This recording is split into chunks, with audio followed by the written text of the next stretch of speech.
Welcome to the Joy of Cooking podcast. Each week, we set the table for a discussion about recipes and stories from the authors of The Joy of Cooking, kitchen victories and misadventures, and what we're eating and cooking right now. We're glad you've joined us at the table today. I'm Shannon Larson, home cook, Joy of Cooking user and fan, and collards enthusiast. I'm Megan Scott, co-author of the 2019 edition of The Joy of Cooking. I'm a food editor by day and avoider of dish duty by night, and soup is my entire personality right now. I'm John Becker, fourth-generation co-author and steward of The Joy of Cooking, America's oldest family-run cookbook. And cheesy toast just makes me happy. And that's it. That's it. Yeah. Cheesy toast goes really well with soup. It's true, which is why we've been getting along this week. You're a match made in heaven. No. No, I was having to write about the soup for our website that has yet to air, has yet to go live. But it will. I had to, yeah, of course. Of course it will. It's not cursed at all. But yeah, I just had to write about a soup that we were wanting to put on there, and I had to write a head note remembering this toast that we served with this particular soup that was so good. Talk about the toast. What's on it? It's a shiro miso and butter and a little bit of Dijon. You mix that all together. The butter's soft at this, you set it up for like a little while. Then you smear it on the toast, and it's been lightly toasted. And then you put some Swiss cheese on top and just broil it briefly. Yeah, masterpiece. No, makes me happy, like I said. Yeah, in the past 4 days, we've made 3 different kinds of soup. So we did a kimchi jjigae, favorite in our house. And then we did the chicken soup from Samin Nosrat's new book, Good Things, which is very good. And then Helen Rosner's Roberto, which I think we might have talked about before. I don't know why it's called Roberto. I know, that is such a funny name for a soup. It's like just a person's name. Yeah, I don't know. It's very good. It's like a Italian sausage, white beans, and I'm forgetting something. We put Kale. Usually. We put escarole in it because I've been growing escarole. Oh, yeah. I saw you got your first full head of escarole. Yeah. And it was huge. Yeah. We only used like half of it. Yeah. But so the escarole, the white beans, the spicy Italian sausage, it's just so repeatable. Mm-hmm. Like we could make that once a week for the rest of the cold season. Yeah. Oh, I don't know. I will come over and eat it once a week with you. But okay, we need to talk about soup bowls for a second because... Like bread bowls? Well, there's the bread bowl, but I'm talking about just bowls, like pottery bowls. Why is it so hard to find a good soup bowl? I feel like I'm always just shy of like the perfect soup bowl. They're either too big and deep, like a cereal bowl, or they're too shallow. There's just something about them that makes it, I don't know. Somebody needs to invent the perfect soup bowl. That person is you. Yes. No, too much responsibility. I don't want that. I agree with you, but I also like a perfect spoon and I like a perfect fork. And I feel like, there's a whole other thing. Yeah, it's impossible. Impossible standards. What have you been Well, you've been traveling, right? No, Shannon? I've been out the last 2 weeks. I went to Savannah, Georgia for the first time. I loved it there. I was like so pleasantly, I guess I had never thought about traveling there until my mom was like, let's meet up in Savannah. And I was like, okay, why not? It's beautiful. It's very ghosty this time of year. We went to many cemeteries and we went on ghost tours. We also did like a fun dolphin tour near Tybee Island, which was fantastic. Like we just leaned into all the touristy stuff, but they also have great bookshops and coffee shops and this vintage map print store that I could have spent 12 hours in. And the food was phenomenal. Like even the touristy spots, like the Old Pink House, the food was phenomenal. Like, what was your favorite thing that you ate? So I want to make a plug for this new restaurant. I think they opened up in July called Sunday Sunday. And it's in like the downtown area of Savannah, like where all of the touristy places are and where you go on tours and stuff. It's absolutely beautiful. It looks like it could be plucked right out of Portland, to be honest. And it was so, so good. And they had the best fried chicken I've ever had in my life there. So that was like a highlight. And then, we had collards. And Southern collards hit different. Yeah, they hit different. They're different. Oh my God, they're so good. And it's made me want to this winter really learn, and I'll probably be asking you, really learn how to make good collards. Like spend a lot of time, let them cook down. I need to make that part of my repertoire. Not all the time, obviously, but when I want them, I think I need to learn how to make them because we don't go to the South very often. The key is Well, the key is to find an economical source for collards in the Yeah, Pacific that's Northwest. That tricky. is Yeah. that is the big trick. That is tricky. So when you in the South, when you go to the grocery store and get collard greens, the bunch is like if I hold it in front of me, it will cover my torso. Yeah, Like and it's not that's the same the here. size of Yeah. collard green that you want, and you find the little ones, and they're very nice. They taste very good, but you need a lot of them to make a mess of collard greens, Right. which is the only appropriate quantity to make. Is a Yeah, I mess. want like a bowl full, like a good soup bowl full of collards. We'll get into it. We'll talk collard Okay. greens for sure. But yeah, highly recommend Savannah. Great for people who are into food, great for people who are into ghosts. Great. We went there on book tour, and I only regret that we were there for like a day or two, so we didn't really get much time to just walk around and try things. But it's beautiful. It is. Yeah. Yeah, we should go back and get some pralines and do all the touristy stuff. The touristy stuff is great. And before we move on, I wanted to talk about our recipe of the week, which we did not make.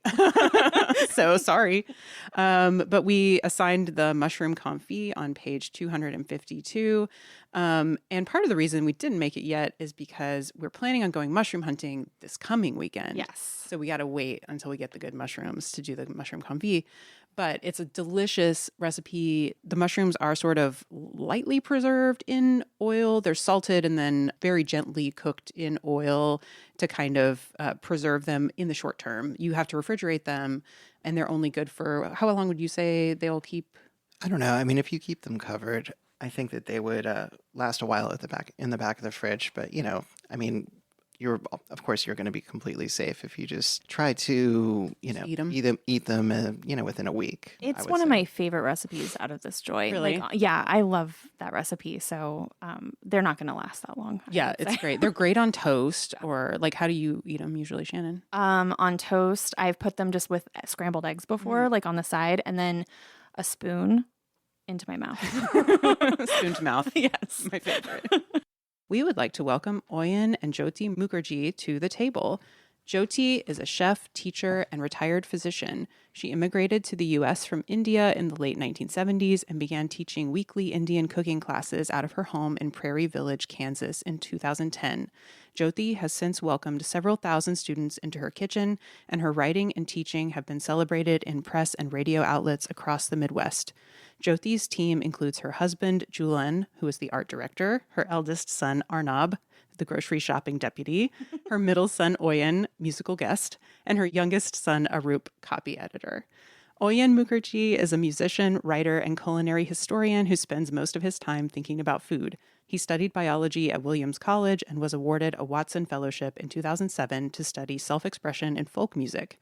Since 2009, Auyon has toured with and cooked for the acclaimed indie folk band Darlingside. He otherwise finds time to work in and around kitchens and farms in both his hometown of Kansas City and his adopted state of residence of Massachusetts. Welcome to the show. Thank you. Thanks so much. We're thrilled to be on. Yeah, it's such a privilege. It's really nice to have you. It's good to see you again. So I got to interview these two at Vivian Culinary Books, a friend of the pod, Vivian. So it's really nice to see you both again.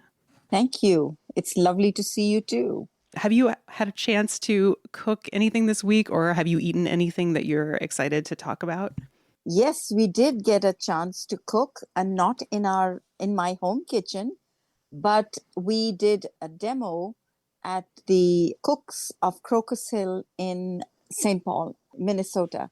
And we made a lentil, we made some Brussels sprouts, we made some garbanzo beans, and some lemon rice. Ooh, I love lemon rice. That's one of our favorite types of rice to make. It's an excellent rice. Yeah, we also got to do a class at Zingerman's in Ann Arbor, which was a pleasure, and that was tea with fried foods. So, Awesome. Yeah, really enjoyable to fry things in the Zingerman Bakehouse kitchen.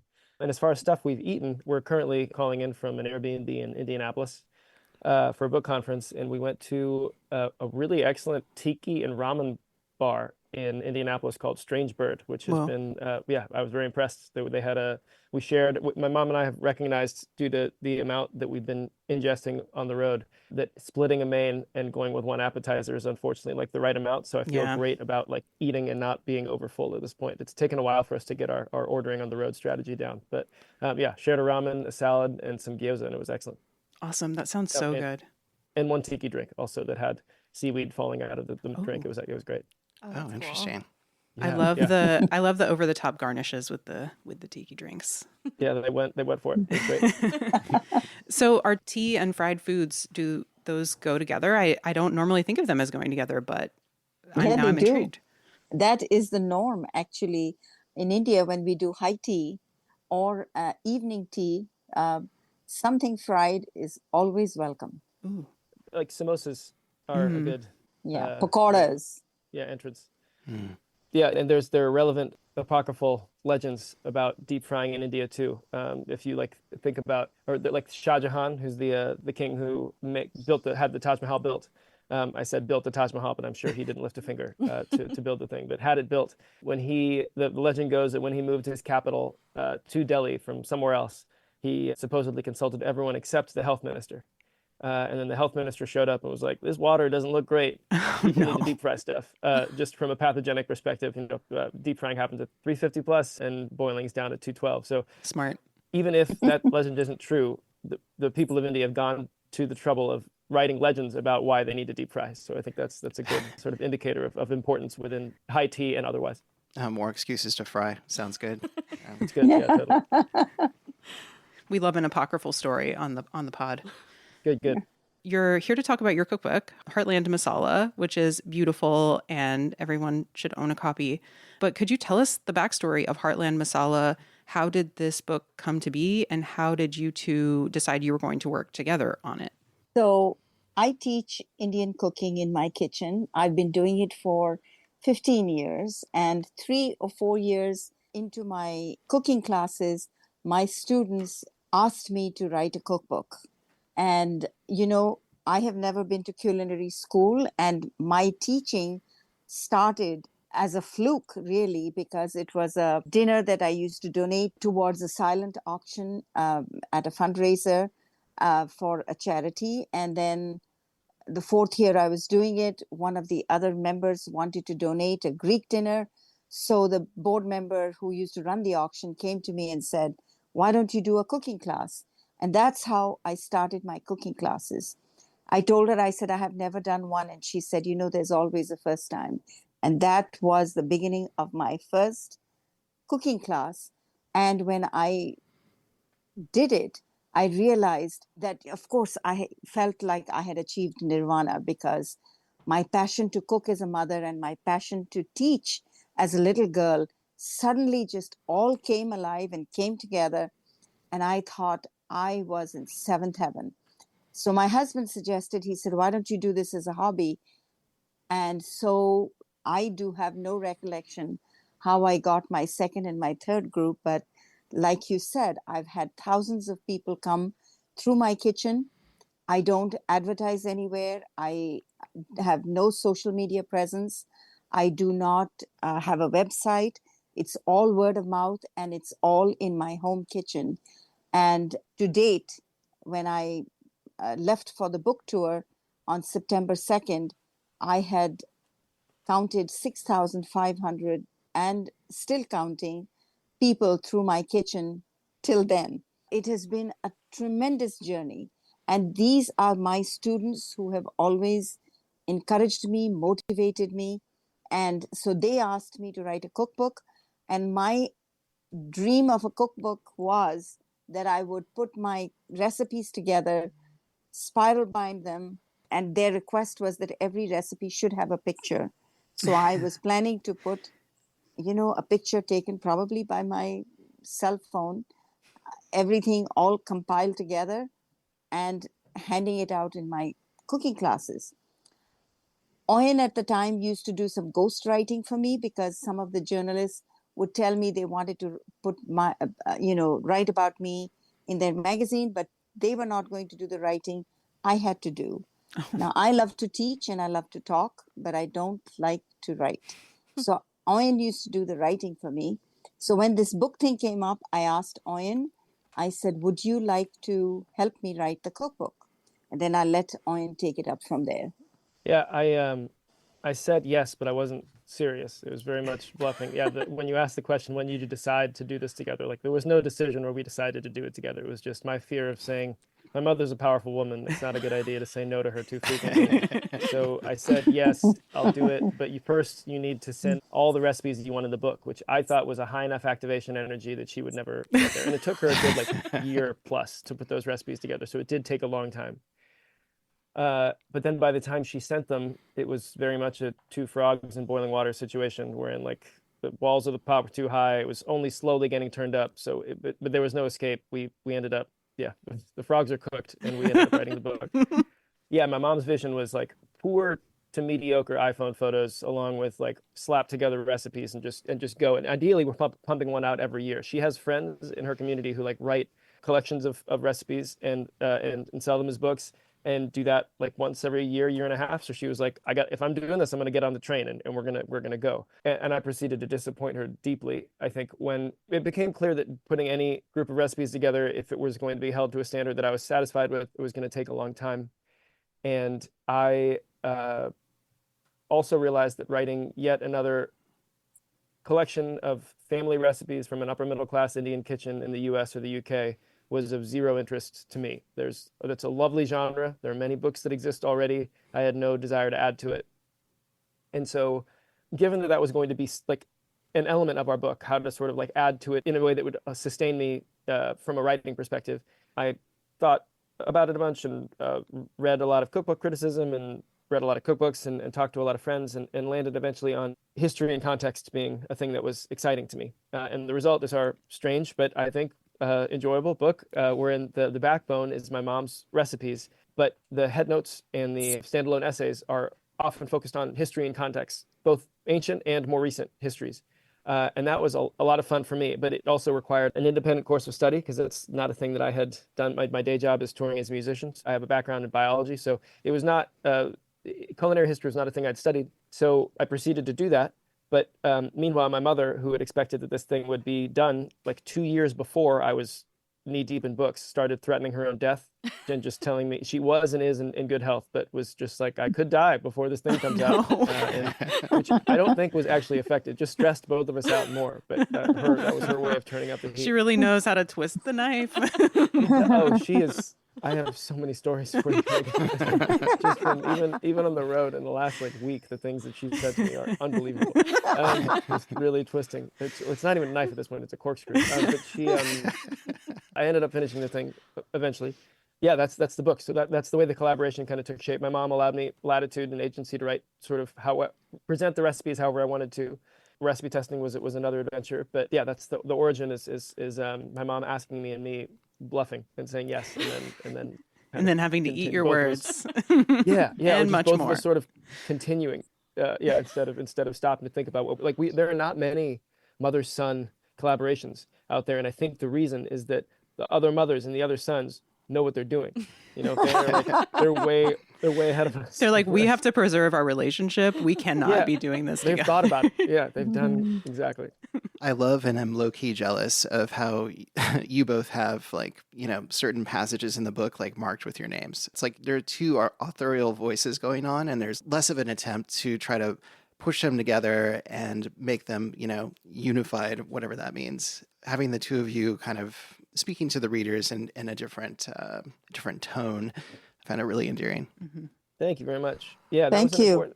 An important thing for me, I think, just because as a recipe translator of my mom's, there are things that I found difficult that she finds very simple. And so to have both of those voices present, where you have like someone who is instructing confidently and also someone who doesn't know entirely what's going on, but is really trying, was important. And sometimes we do have a unified voice for some of the stuff where there's no label. The other reason that I thought it was important was there are a couple essays that get a little more political. And just in case people get upset and want to blame someone, given the vindictiveness that exists today, knowing that I'm the one they want to come for, not my mother, was important for me. Getting back to the authorial voice, I was kind of interested in how that developed or why you guys made that decision. And so that's interesting that there was that political/practical concern on your part. Yeah, that was a more recent one. I think, although we have two voices in the book, my mother is an excellent teacher, loves talking, loves teaching, loves cooking, does not love writing. So I wrote the book, granted, like with a lot of input and oversight from my mom in terms of especially with the recipe stuff. But any of the head notes, I wrote all of them, but it felt good also to have there be a little bit of a conversation so that we could for a variety of reasons. One is the teacher-student side of it. Another one is to have my mom be able to talk about childhood things and not have that be in like a group voice felt appropriate. And then also the like in case there's any blowback, like if the book does well, some people will be upset, I think is the truth of our book. And so just to give them like a little bit of a lightning rod for where to focus that anger, I felt appropriate to me. We don't need to go into anything if you don't want to talk about it, but what parts of the book do you think are like potentially challenging for some readers? Yeah, totally. The two essays that come to mind, I think, could offend people on very different ends of the political spectrum. So on the left-leaning side, I think less so now, but in like the late 2010s, there were a lot of Indian American writers who were writing about how we should never use the word curry because it's not used in India. And I'm on board with a lot of the politics that lead to that. But the unfortunate truth is that curry is used in India. It means like a dish with some gravy. It's not a flavor, which is, and this is where things get a little conflated. It's not a flavor, of course, but in India, it is a flavor in other places, in Japan and Britain, et cetera.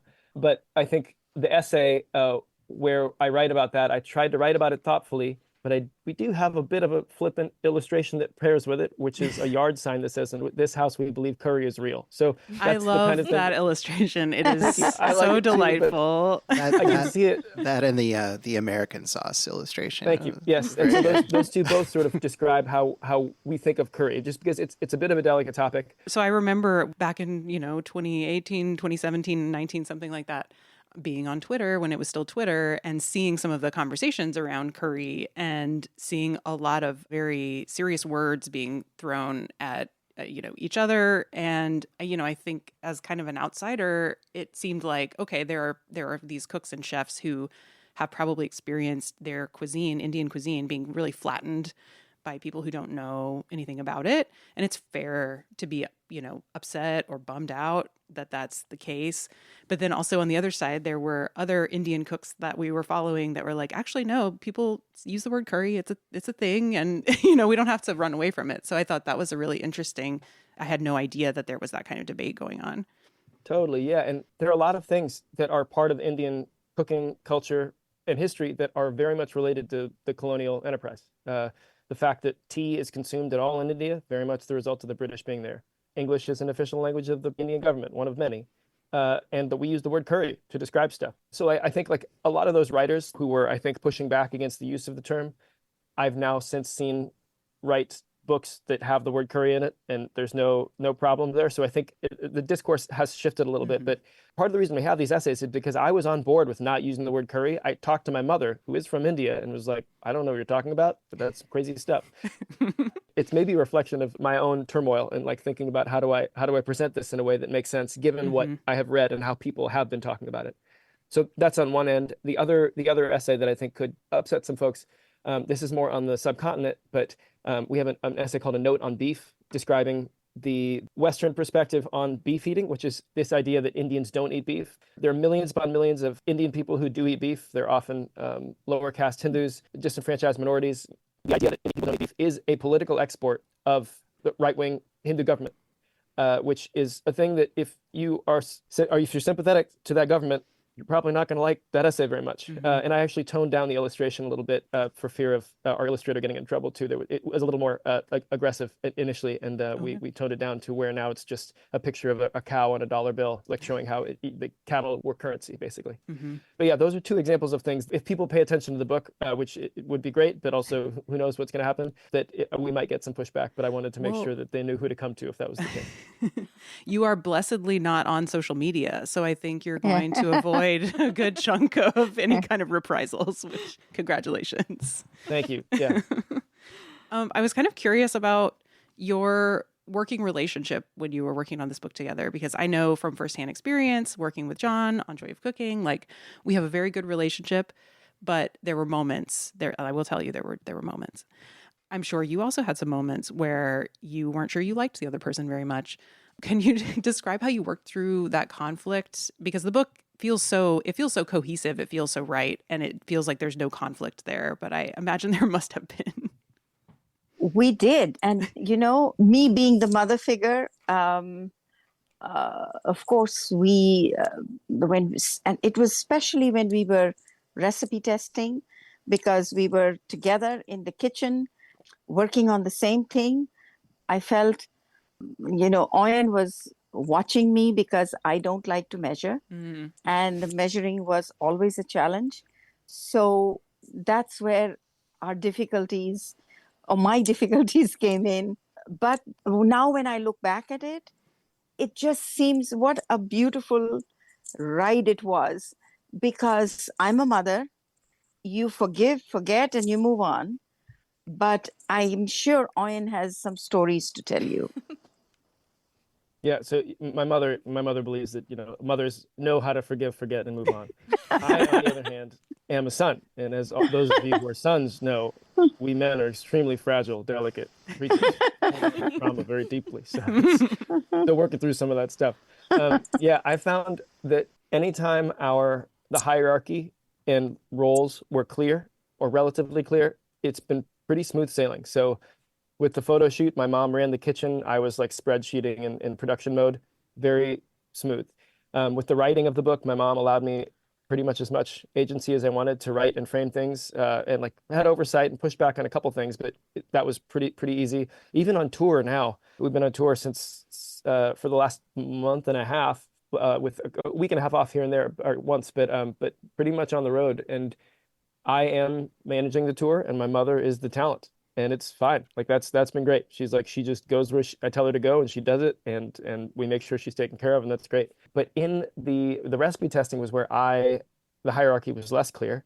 I read a lot of recipes, certainly do not have the same amount of cooking experience as my mother, but I mistook myself as an equal for her in the kitchen, which I now know I am not and will never be an equal of hers in the kitchen in her eyes, ever. Certainly not when discussing Indian cooking.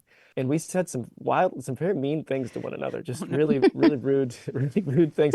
A lot of crying, screaming. So I'm not on social media, Megan, as you mentioned, but I have been, the ways that we're getting this book out we're touring it. And I was writing a newsletter called Heartland Masala HQ on Substack.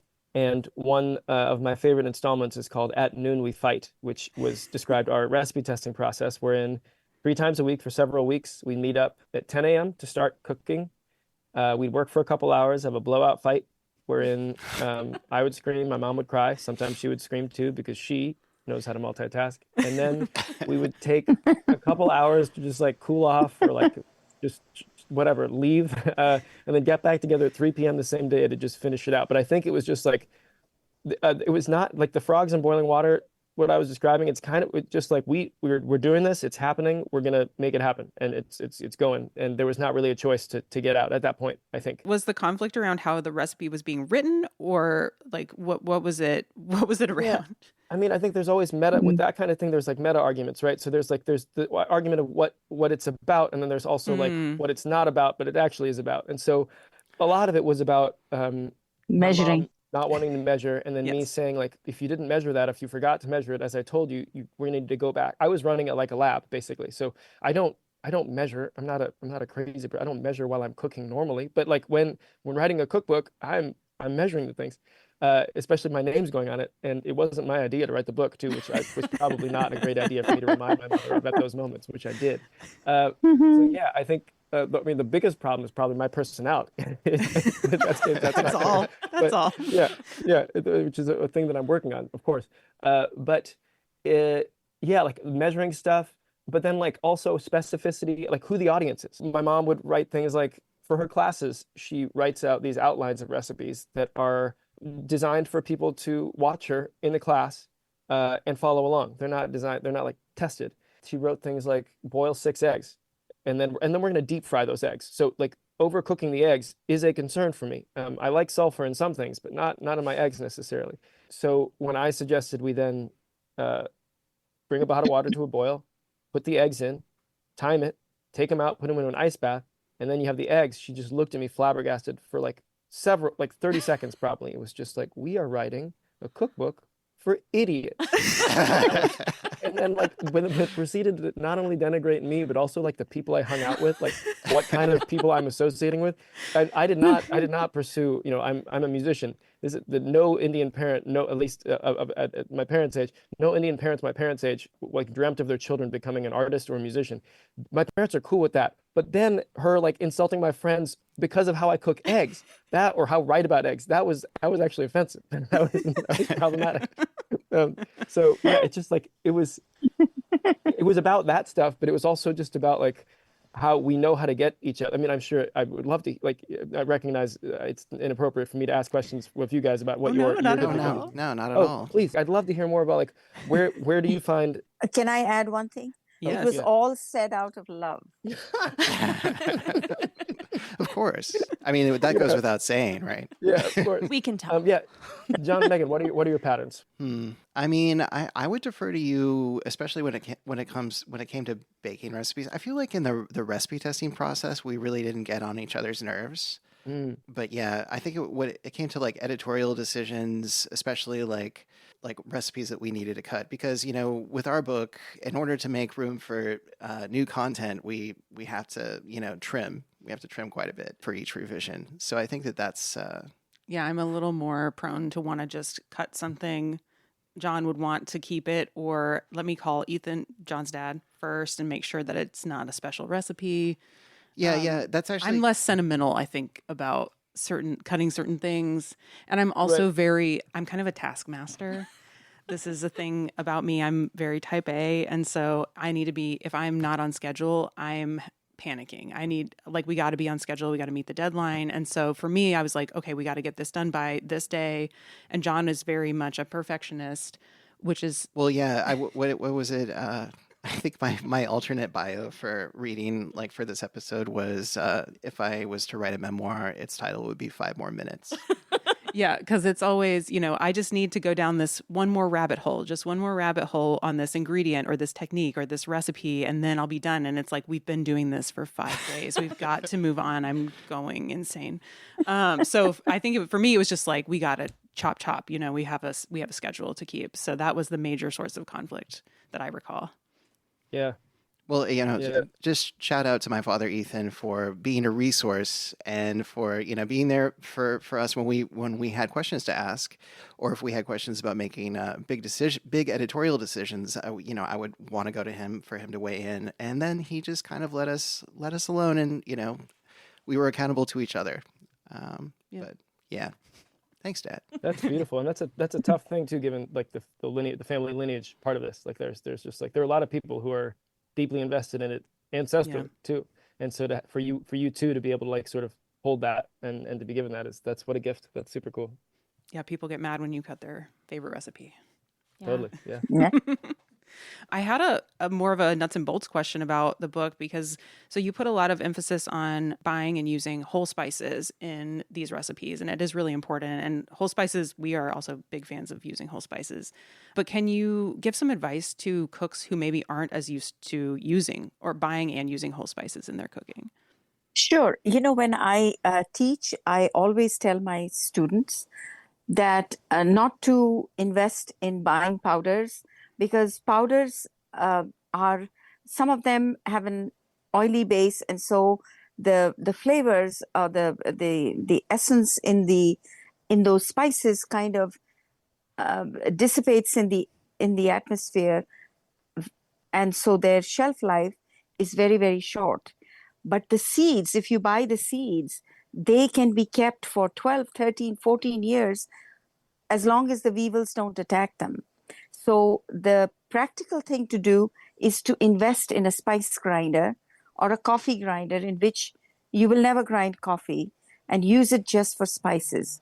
So things like cumin, coriander, cardamoms, cloves, cinnamon that needs to be ground. It's so nice when you grind it fresh and use it. You will see the flavors in the dish that you're adding these spices to are just heightened, and what you eat at the table is so superior to using those old powders that are sitting in your bottles or in your drawers.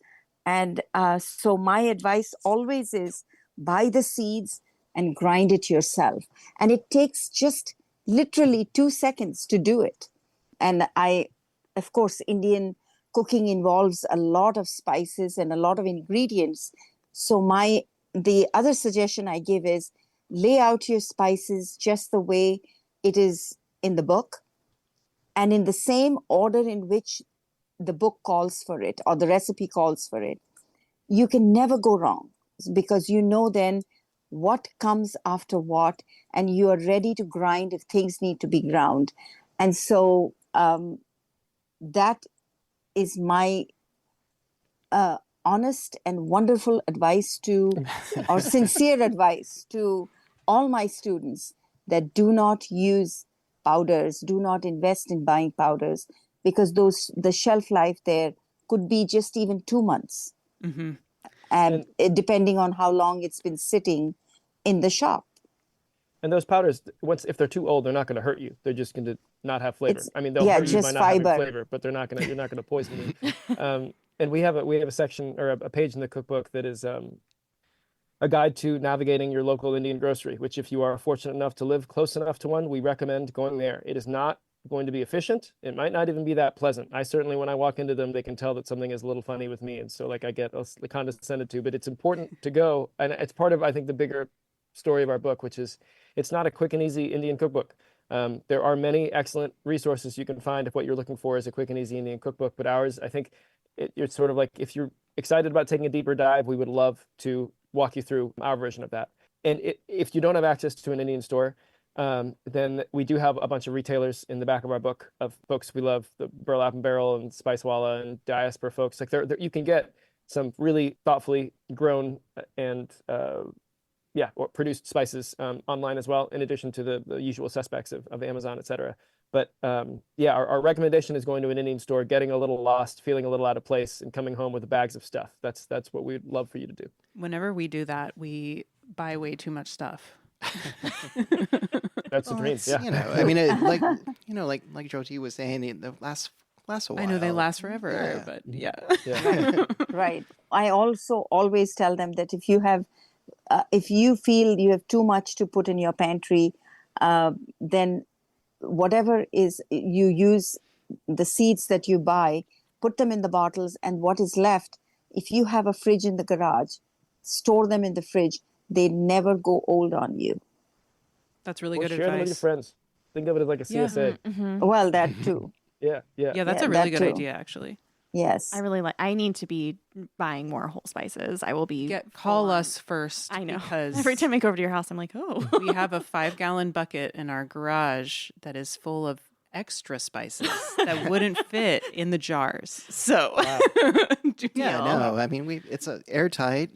There's no light getting in there. It's a good situation for storing our. Yeah, we don't have a problem. You have a problem.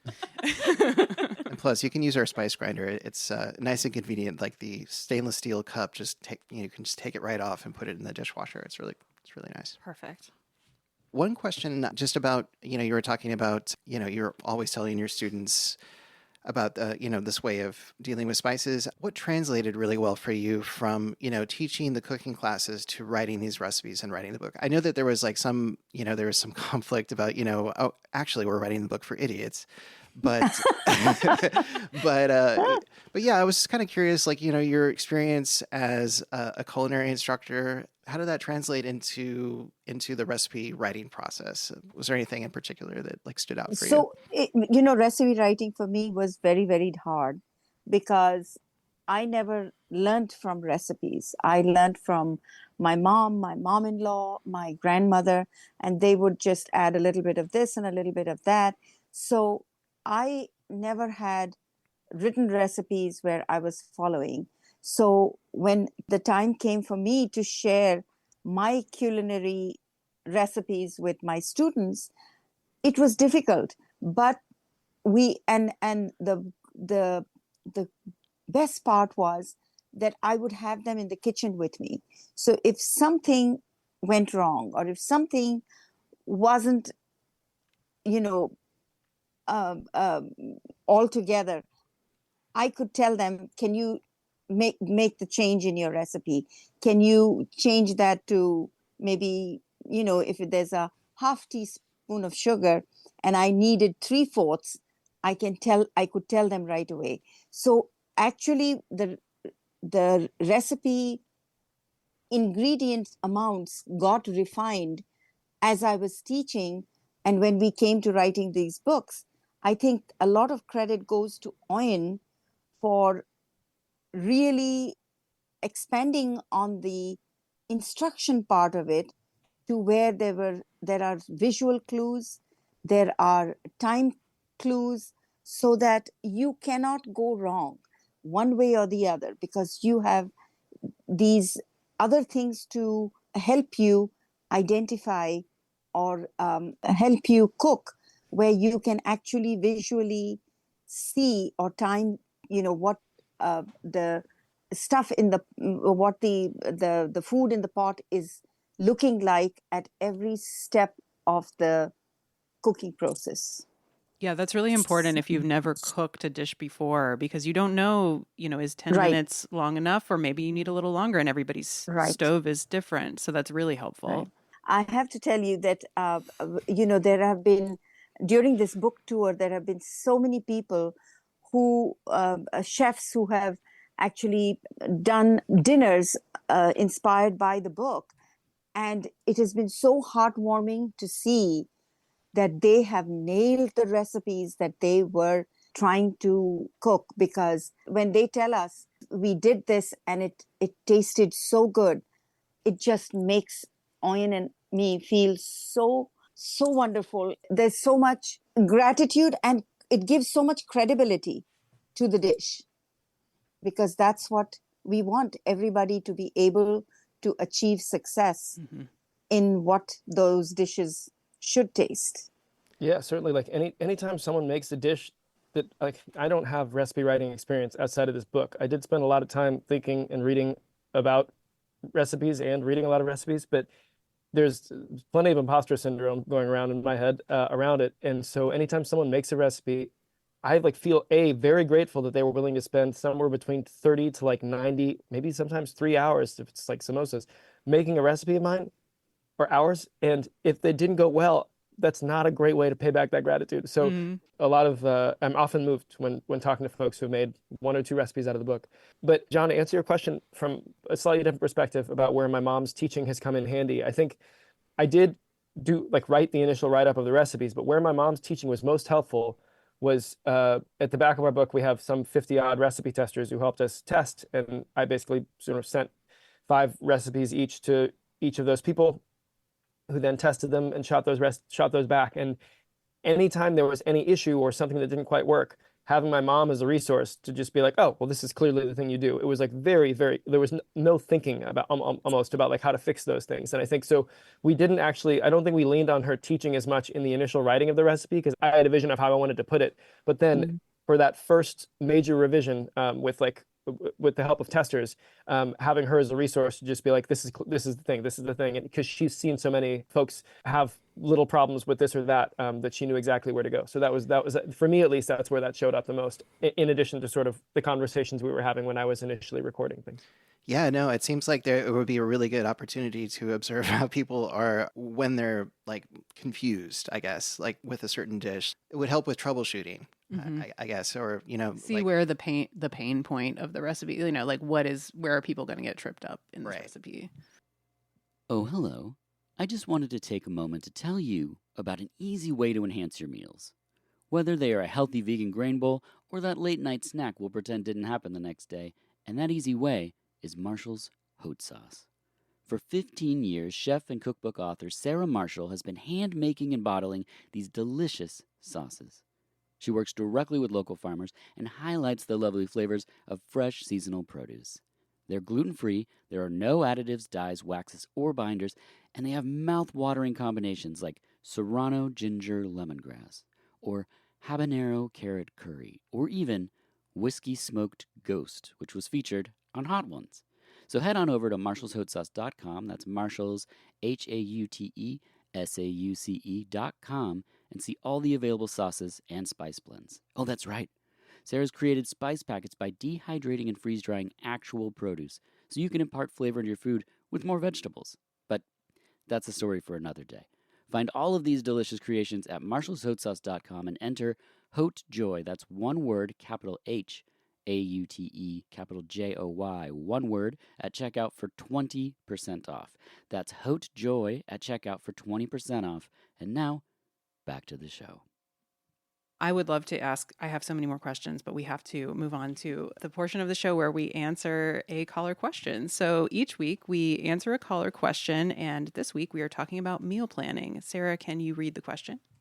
Yeah, this came in through Instagram from Kimberly. I always struggle with meal planning. Any tips? All right. I have lots of thoughts about this. I actually have a Substack newsletter that is not exclusively, but mostly dedicated to meal planning and my home meal planning strategy. And so my strategy is that it's kind of like the use what you have method. So I'm always looking at what I already have in the fridge, in the pantry, in the freezer, and building around that. So I look and see what I have. I make a list. And then I usually indicate what I need to use first on the list. So I'll put a little asterisk beside it or something. And then finally, I sit down and I brainstorm things to make with those items. And there's a couple ways you can go about doing that. Sometimes I just think of stuff like I see 3 ingredients next to each other and think, oh, that would be a delicious soup, or that would be a great bowl of some kind. But other times it is just not coming to me. So when that happens, I'll look at one ingredient like cauliflower and just think of everything that I love that's made with cauliflower. So there's a cauliflower soup, or maybe we want to make gobi aloo, or maybe we want to do like roasted cauliflower wedges with a yogurt sauce. So I kind of just make a list of everything I can think of to do with cauliflower.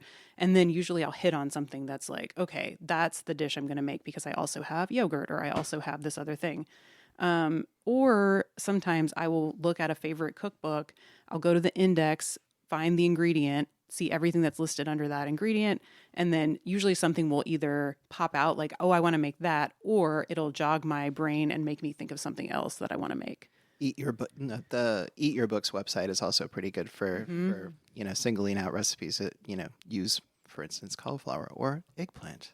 Yeah, Eat Your Books is a website where you can, as a member, you can insert all of your book titles, your cookbook titles that you own, and then you can use it like a search engine to search your cookbook collection for an ingredient or a recipe name or an author, or there's all kinds of different tags, and it's really helpful for this. I will say my strategy depends on a couple things. It depends on building up your pantry and your freezer. So having a stocked pantry, which you don't have to do all at once. Like if you're going to the store and you're going to buy canned tomatoes, maybe pick up an extra can and just keep doing that as you're shopping. And pretty soon you'll have like the beans, the tomatoes, the coconut milk, and then you'll have stuff that you can just pull from and you won't have to go to the store as much. And then what else? There's a couple other things. Other strategies I've seen that I think are really cool is if you have multiple family members, like if you have kids, have the kids tell you what they want to eat one night of the week and then, go with that. Or like you can start really vague and then get more specific as you get closer to the meal. So like maybe every Tuesday is Taco Tuesday. And then on Monday you might say, oh, okay, well I have leftover chicken, so we're going to do some kind of chicken taco. And then I also always build in an easy day or two where I'm not cooking everything from scratch. So it'll either be like, we'll do takeout this night, or maybe we do semi-homemade, like we will have frozen dumplings in the freezer and I can take those and make them into a dumpling salad, or we'll have those as the main and then maybe a couple of vegetable sides. So there are different ways you can strategize. And then there's leftovers too. So if you're going to have leftovers, make sure to work that into your meal plan. Yeah, we actually have, for the 2019 edition, we added a new chapter called Streamlined Cooking, where we kind of go through, especially the utilizing leftovers part of that, what you were just talking about. But highly encourage you to check out that chapter. We try to give examples about kind of a decision tree where, you make one dish like roasted chicken or a pot of beans. And that this is, we give some examples of how that might get utilized and not just reheated like throughout the week. So kind of reinvented, I guess. Mm-hmm. Was the streamlined cooking a throwback to there was an addition to the of joy that was streamlined. Yeah, in like the 30s, right? Irma wrote another book in the late 30s called Streamlined Cooking. Oh, it was totally separate from like it Yeah. wasn't part of the series. Got it. Yeah. Oh, how fun. Yeah, cool. That's awesome. It's a deep cut. I'm really surprised that you. I did. I made sure to read up a little bit about. You Googled Irma it? and I did, sorry? Yeah. I was also psyched to find that they're from St. Louis, which family connection there. There are a number of things that I was excited to discover, but that was fun. The streamlined, the history of American cooking going back and being able to see like, oh, this is when people thought canned was a great idea. It's like Right. Yeah, that it's kind of like we almost switched the meeting almost completely with that chapter because, Irma used the term streamlined cooking for a book that she published where it's basically like, you're going to save time and energy by opening this can and that can and then combining them with a few fresh ingredients. But it's mostly cans. So we wanted to take it and talk more about economizing on effort rather than just convenience foods, I guess. I think one thing I want to add, because I have stolen your meal planning system, but one thing I want to make clear is for me, having a whiteboard on the refrigerator and putting down those ingredients and meal ideas, that has saved me because I used to have a notebook that I would write it down in and then I would just put the notebook away and I wouldn't look at it. But when it's right in front of me, if I open up the drawer and I'm like, oh, we have these eggplants we need to use, I just add it to I have columns. I have like use column and a meal ideas column. And then I can just plug those in during the week. And it has saved me from like throwing out so much food, like leftovers or vegetables or fruit or whatever it might be. So having it be visible is super helpful if that's possible. And one thing my husband and I do is also, if we have the time, we make meal planning kind of a fun thing to do together, like have a nice cup of coffee together in the morning or have a cocktail on Sunday night and kind of think through things. So making it like not something you're just like, oh, I Not have a to meal chore. plan. Yeah, I think that really helps too, to like think of it as exciting and surround yourself with your favorite cookbooks and just like put on some good music and try to think of it as like an enjoyable thing instead of like ew thing. Yeah. How do you guys approach meal planning? Just out of we also have at the back of our book, we have some meals that we have, put together. Some are easy, some might be a little more time consuming, but I find for me, the easiest thing to do, if I don't know what I need to make, but I do have some vegetables in the fridge, is taking lentils and just throwing vegetables in it. Whatever you have, carrots, eggplant, beans, and sometimes, you may have just one eggplant or two carrots, doesn't matter. Whatever you have, and you kind of get a lentil stew and you make rice with it and you're done. So delicious and nutritious. Is it? Yeah, we were Yes, listening- exactly. We were listening to the Steve Sando, when the Steve Sando hanging out on the Rancho Gordo gentleman founder, and the strategy you all were discussing of just like having a bowl of white beans that you make every Sunday is a great thing. But I think whether it's in the form of getting takeout once a week or comes in the form of making a pot of pulses, beans, X, Y, or Z every Sunday, for me, like having a rhythm is a really grounding thing that I travel a lot too, or I'm on the road with great frequency. And so to have a thing like when I'm home, this happens on this day, is super helpful. And if you can make that project also a thing that allows you to have something in the fridge for the rest of the week, even if it's just like a small portion of the meal, that's super helpful, I think. So figuring out and everyone has their own rhythm, of course, or a different like way of that'll make sense. But figuring out sort of what time of the week you can sort of devote to either planning or cooking, but like making space for that is, I think, a really hard thing, because it's not like all of these strategies, they're wonderful, but they take some planning, and like making space for that first and foremost, I think, is a really important thing. So it's just like carving that time out, I think. And it's okay not to do it every week. Yes. Like sometimes I just don't do it. Yeah, sometimes I'm like, this is the last thing I want to do right now. Yeah, as kind of an icebreaker for this question, I just started making a list of things I hate about meal planning. Please share. Yeah, please. What do you hate about it? Just the tyranny of choice, I guess, is like, you start out with like an infinite number of recipes at your fingertips online, or a really sizable cookbook collection that, you could just stare at and get a little intimidated by. But yeah, or let's see. the tendency to make a lot of one dish and then reheat it over and over, and like just like things like that. And I think that we in that streamlined cooking chapter we do kind of deal with each of these things that I mentioned, but yeah, there's just the sheer repetitiveness of doing the planning every week. I think we answered some of these things. Oh yeah, definitely. But lentils are much easier to cook than beans. Yeah, that's because true. you don't have to soak them. Yeah, they're so much faster. They can be put directly on the stove. Yeah. Mm-hmm. And on that note, this week's Joy Scouts recipe is going to just be the roast chicken recipe on page 407. We have a few different ways of making roast chicken in this section. I really like the high heat method. And I think that's the first version. Yeah, it depends on the size of chicken you have. Chicken has to be ideally 4 pounds or under, but 5 pounds or under would be great for the high heat method. Yeah. I feel like every chicken I find is just they're huge. too big. Yeah. No, it's the mythical small chicken that cooks evenly. But I think even the 5-pound chicken works really well with the high heat method. And Sure. if it's big, you might benefit from, if it's not too overwhelming, from spatchcocking it. So using really heavy duty kitchen shears to cut out the backbone and then flattening it. It cooks really evenly that way, and it cooks a lot faster that way. So highly recommend that method. Also, we do talk about using roast chicken and lots of different ways of using it over the course of a week in the streamlined cooking chapter in the 2019 edition. It is on page, it's the Roman numerals for 41, which is XLI. I was like, what are we doing here? But it's menu 2. And so it involves roasting a chicken, and then there are several ideas for using it up throughout the week. If you have a cooking question or joy story to share, call our hotline at 503-395-8858. Leave us a message or send us a text. We would love to hear from you. Sarah, can you please read or play next week's caller question? Yeah, this came in from Teresa. What's the trick to sky-high meringue that holds its shape, doesn't shrink or weep? That's my mom. Thanks, Mom, for sending that question.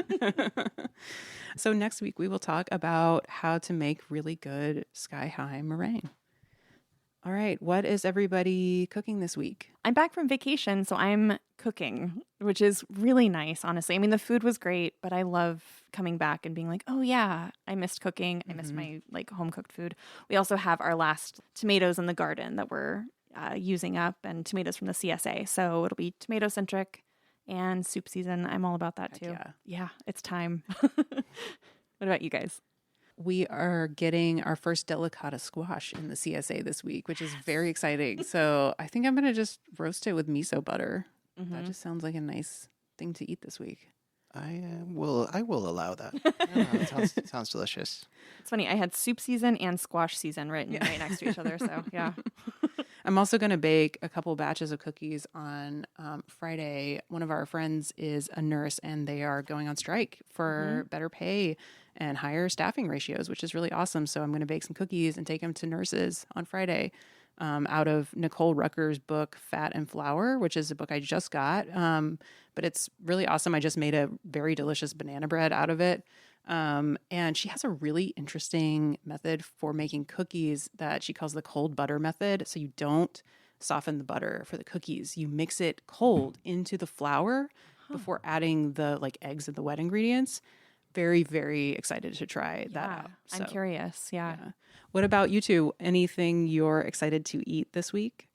Oh yeah, I'm curious what the effect of the cold butter move is. What's the hope? Well, I think the idea, for one, you don't have to wait to soften. There were reasons. There were reasons in the book that I read and have promptly forgotten. Is that that's standard procedure for laminated pastry, right? Right. Yeah. Yeah, cool. you add it cold. And I can't remember. There are very good reasons in the book that maybe I'll remember next week. But Cool. There's another restaurant in Indianapolis. We're in Indianapolis for a book conference.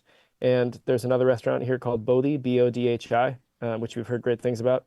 It's nice to try a bunch of places, but I'm very excited to be in a kitchen soon. We're getting back to our home kitchen very shortly. And to get to face the tyranny of choice that John is describing is something I'm really looking forward to, instead of the choice of meals out X, Y, or Z, just meals in infinity. Sounds really good.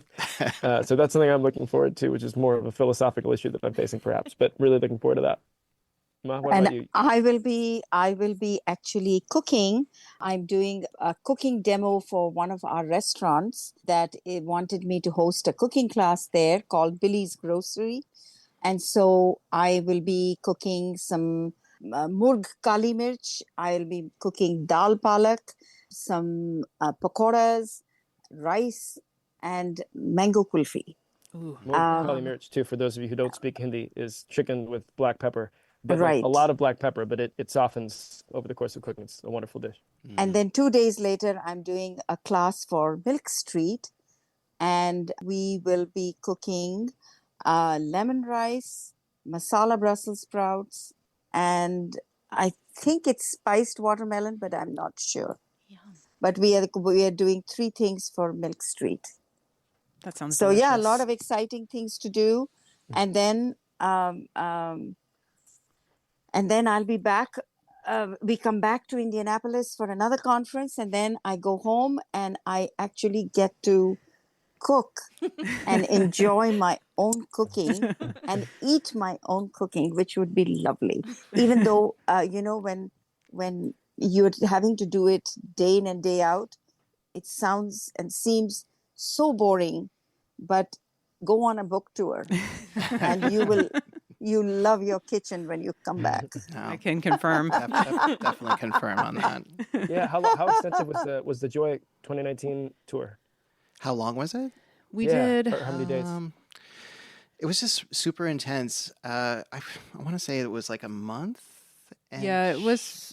Well, that was more. It was broken up by Thanksgiving week. So we did take that week off, but we had most of November and then a good chunk of December and then a few events the following year. Wow. But it We did was mostly- just the intensity of it. Like it would Yeah. be all day, every day, as So, you no, know. 'cause, I imagine that your all day is probably more intense than our all day, and that were you doing like in addition to book talks, were you doing radio stuff and like was it just like stacked? Yeah. Yeah, radio interviews, magazine interviews, live TV, recorded TV, like all the stuff. Yeah.